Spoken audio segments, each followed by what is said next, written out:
as impressive of an athlete as we'll ever have in here. Thank you. But when you look at something like this, you got to be wowed.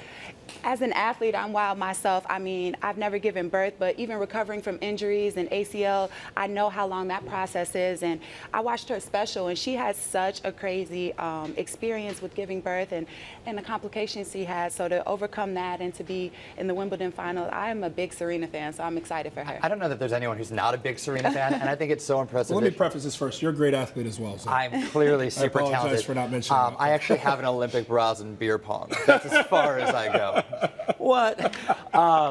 No, but I think it's so impressive that she had a baby. She's back. She had a pectoral injury at the French Open. Yeah. She's back. She's like, doing sets in between games. She has to like chug a Gatorade and breastfeed a baby. That's skill. That's like some juggling right there. Well, it's so interesting to me. I mean, travel alone. I mean, this is you got to get over there to play in across the pond in a tournament like this. This is the most storied of all the Grand Slams. Right. She's got 23 of them. She's won 23 Grand Slams. And hasn't she won Wimbledon like 7 times? 7 times. So she's on par to tie Margaret Court, who has 24 Grand Slams with this one. She's 36 years old. She's playing some of her best tennis right now, despite a pregnancy. And I think this is also, let's take it outside of sports, speaks to this horrible notion, preconceived notion that people believe once a woman gives birth that she's no longer the person that she used to be. And in a way, for the beautiful part, they aren't. They take on something better. But they're an enhanced version of themselves, not some sort of disabled type that people look at, well, she's had a baby. She'll never be the same athlete. No one ever is like, oh, look, that mama bear totally non-threatening. Right. Like when you have a baby, you get stronger.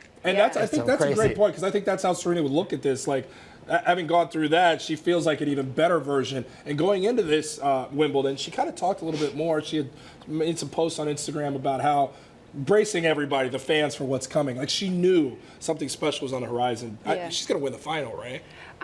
Like I said, I'm her fan, so I'm rooting for Serena. I think she's really embracing the journey, though. It's a different experience for her this time around, and so I can tell by how she's going about interviews and doing her her competitions. Like, she's really taking it all in, each journey, each step, and so I really appreciate that. I will say I've seen Serena play. Like, she's been on the tennis court next to me playing and practicing, and she is insanely impressive. Even when she's like not trying, you're like, oh, that's terrifying. And you're doing a disservice when you say she's the best female tennis player. No, she's the best. She's the best tennis player of all time, and she's on my Mount Rushmore best athletes ever, despite gender. It's that impressive. So be fun to watch what goes down there. We'll be rooting for Serena here at the desk. She even emphatically at the end, Kristin says, trust.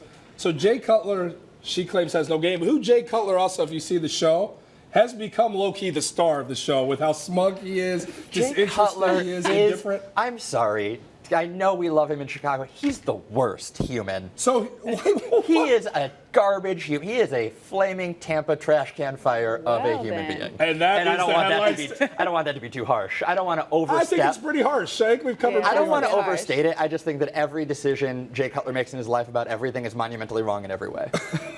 Have you met him before? Right. No, That's what I'm saying. Let's change gears here. I really love Serena Williams. Let's go back to Serena. No, I guess my first question is she right?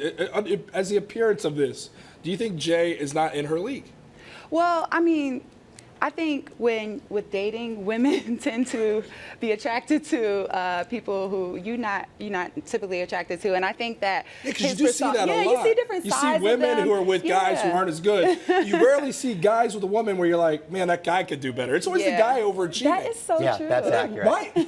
Tell me why that is. Do you guys have an answer? Because I can't figure that out. I'll see a woman, I'll be like, when I was single, I don't know. I think women see a bigger picture, and no it's one's more dating than Jay just Cutler for his looks. personality. It's more than just looks. It's more than just his performance on the field. I think she sees a different side of him, and I resonate with that. Like, I've had experiences where have you ever dated down where people are like, Asia, come on. You're a beautiful first of all, woman, you're intelligent, you're a bronze medalist. She can only date down. She's at the top. She's so high. There's nothing. It's funny you say that. That's probably my problem now. Because I think we have a picture of Asia that may just prove this. That's her in the body issue of ESPN. Hey, Asia, I think everybody you date is probably going to be dating down when you look at images like that. Well, when you put it like that, so. But dating's tricky for me because I've accomplished so much and because I travel a lot. So I think you're drawn to different aspects of it. You're able to share experiences, and the personality plays a lot into it. So I think she sees a different side of him. So really quick, we got to circle back the wagons. What was it like getting naked for ESPN magazine? I mean, oh my gosh, you weren't what's naked. crazy is You were I've getting done naked. quite So I a want to few know what photo that's shoots, like. but that was one of my favorite shoots, and after the first couple shots, I was so comfortable. I was completely nude. I was in an private airplane hangar, and so it was Saturday night for Zach. Yeah, but what was so funny was they had private planes driving by, and everyone was like looking through, and they were like, cover up, cover up. So it was really top. Okay, so the B block coming up. Asia exposed. Everybody stick around. No, I'm just kidding. That is pretty impressive stuff right there. Awesome. True athlete on full display. I mean, I get naked for the camera every time, and they're like, Zach, put clothes back on. I agree. I second that.